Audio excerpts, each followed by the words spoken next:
여러분, 자유형 엔트리 영상 잘 보셨나요? 손이 입수하면서 저항을 줄이는 글라이딩 연결 동작이 잘 만들어진 후 이번 영상으로 이어가시면 더 좋을 겁니다. 아직 영상을 못 보셨거나 무슨 말인지 이해가 안 가신다면 자유형 스트로크 1편 엔트리 영상을 시청하고 와주세요. 자유형이 어려운 분들, 그리고 지금보다 더 빠르고 멋지게 자유형을 하고 싶은 분들, 자유형 스트로크 영상을 시청하시고 함께 연습해주세요.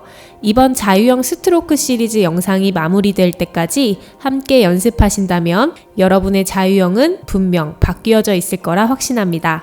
이번 영상은 자유형 캐치 동작입니다. 엔트리 동작에 이어 물을 뒤로 밀기 위해 팔을 충분한 깊이로 이동하여 물을 뒤로 밀어줄 수 있도록 준비하는 동작을 캐치라고 합니다. 캐치 동작도 추진력과는 무관한 동작이지만 보다 많은 물을 잡기 위한 준비 단계로 생각해 주시면 될 것 같습니다. 선수들이 구사하는 동작을 보면 이 캐치 동작이 굉장히 중요한 걸 알 수 있습니다. 캐치 동작이 잘 나오지 않으면 같은 한 번의 스트로크로 많은 물을 뒤로 밀어 속도를 효율적으로 낼 수 없기 때문에 속도 경기를 하는 선수들은 이 캐치 동작이 굉장히 중요하다고 볼 수 있습니다. 생활체육으로 수영을 배우시는 분들 중 아직 초급 단계의 분들은 캐치 동작을 미리 배우실 필요는 없을 듯 합니다. 어깨의 유연성과 근력을 갖추고 물속에서 어느 정도 내 동작이 컨트롤 가능할 때 배우는 게 부상 없이 바른 동작을 만들 수 있기 때문에 급하게 배우지 않아도 괜찮습니다. 상급 이상의 실력이 된다면 캐치 동작을 만들어 연습해 보시면 좋겠습니다. 캐치는 보통 손끝을 바닥으로 내리면서 팔꿈치를 굽혀 동작을 만드는데 이 동작을 보면 팔꿈치가 세워지면서 손보다 위에 팔꿈치가 위치하는 걸 볼 수 있습니다. 그래서 우리는 이 동작을 하이엘보 캐치라고 부릅니다. 캐치 동작은 급하지 않게 정확하게 동작을 만들어주는 것에 신경 쓰면서 연습해야 합니다.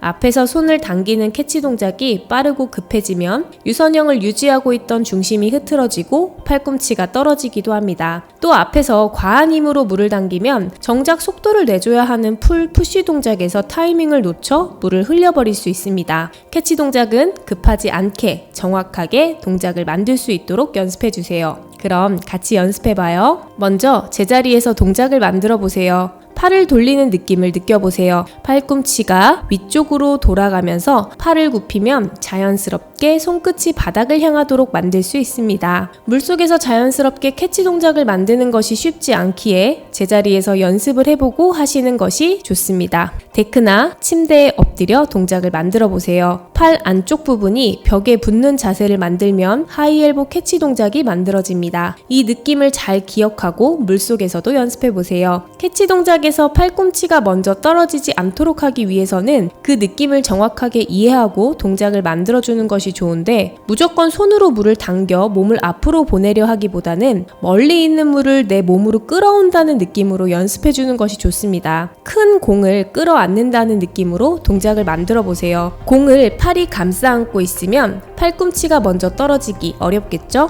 글라이딩 하면서 다운 스윕, 즉 물을 살짝 누르면서 천천히 캐치 동작을 만들어줍니다. 어깨에 부담이 되지 않는 선에서만 동작 연습을 하세요. 물을 제대로 잡을 수 있게 되면 같은 스트로크로 더 많은 거리를 갈 수 있게 됩니다. 수영이 한층 더 업그레이드 될 수 있겠죠? 즐거운 수영하세요.